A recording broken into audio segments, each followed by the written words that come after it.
Hey class, welcome back to our video lectures. We're starting Unit 4, Launching the New Republic, and the political developments within this early Republic time period. So that Revolutionary War period has ended. The United States is trying to establish itself on a world stage, trying to figure out relations with other countries, how to increase its budget, balancing political ideology within its leadership group. So we'll let the introduction just roll.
All right.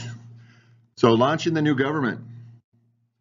George Washington was sworn in as the first president of the United States, 1789. I don't want to say that he was reluctant, but he knew that it would be a tough job, and he was very concerned about Congress cooperating with the executive branch and the job that he had to do. So he made sure to ask Congress to put into place the wise measures on which the success of the government must depend. So he extended that hand and said, hey guys, we really got to work together on this if we want this new nation to be successful. There was debate over how Washington should be referred to, and even something as small as that really showed there was a difference in opinion as to the role of the government. The debate of the role and the scope of the government showed through in the debate over how to address the president.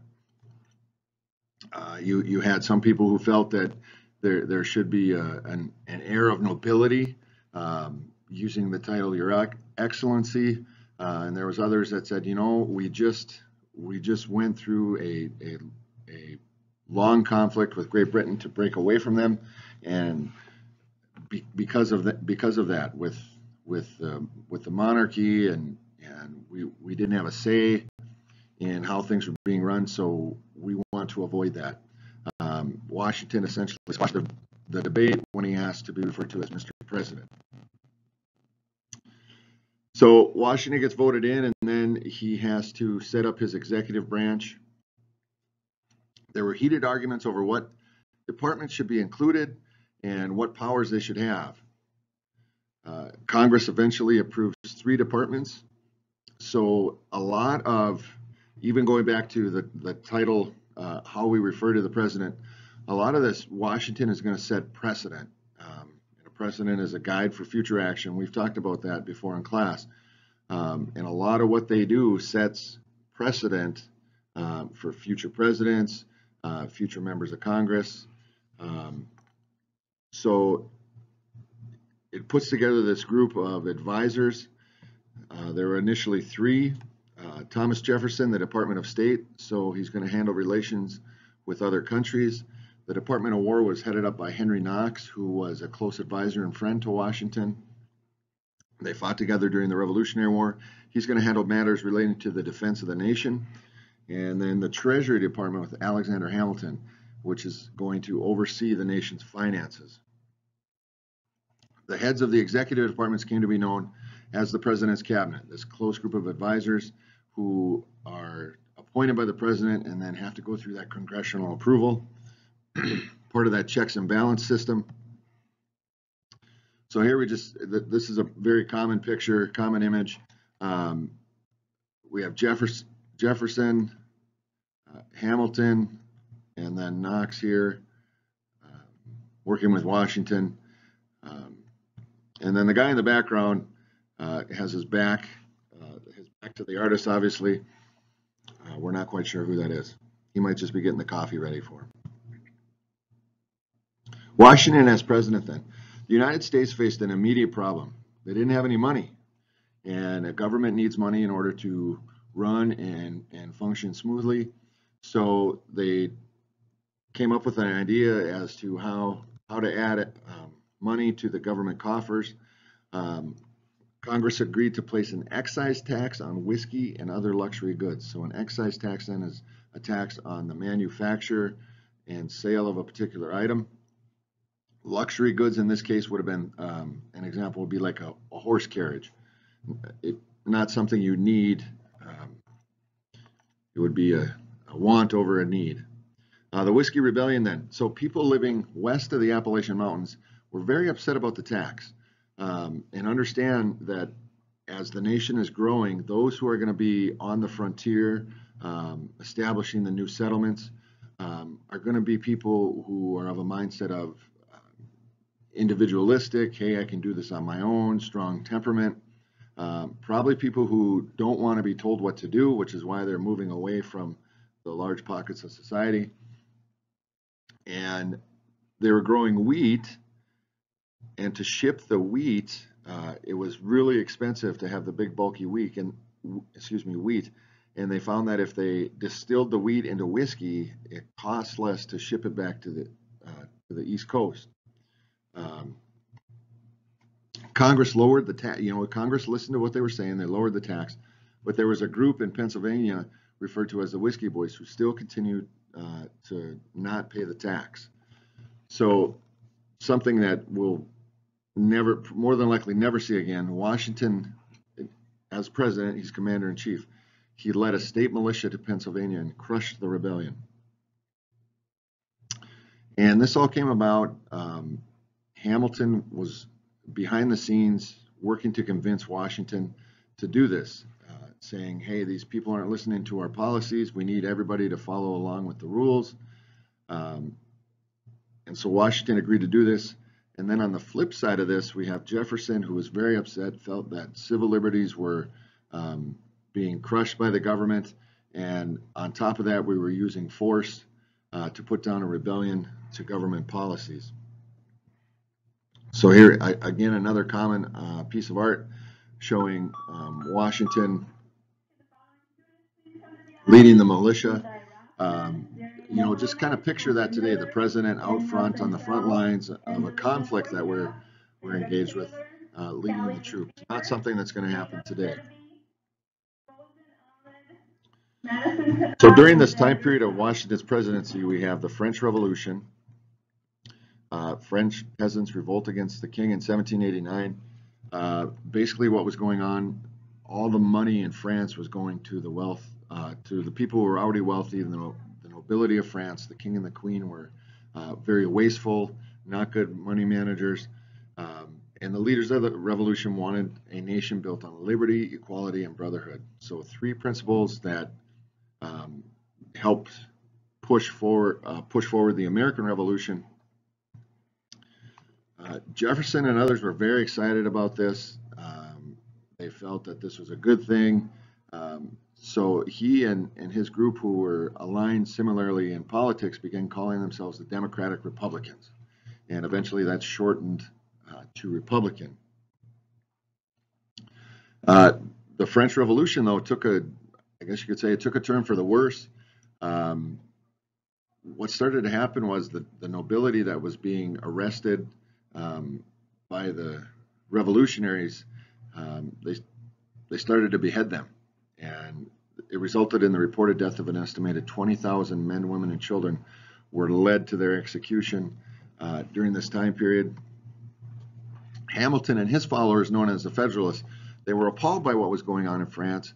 A big reason behind that was Hamilton and those who aligned with him politically came from families of wealth. They had a lot of money, and they felt that if this could occur in France, the same thing could happen in the United States, and they wanted to make sure that something like that didn't occur here. So here, showing that this is the execution device, the guillotine. The blade would drop down and behead the individual. It was a big public spectacle. People would show up. It was kind of like they'd have a big party in the town square.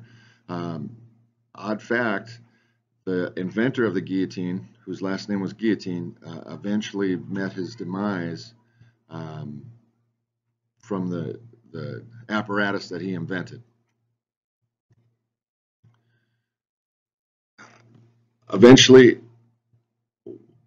Washington is going to serve a single term. He can sense that the division between the Republicans and the Federalists is something that could potentially tear apart the country. So he agrees to run for a second term in office to help kind of keep things running smoothly.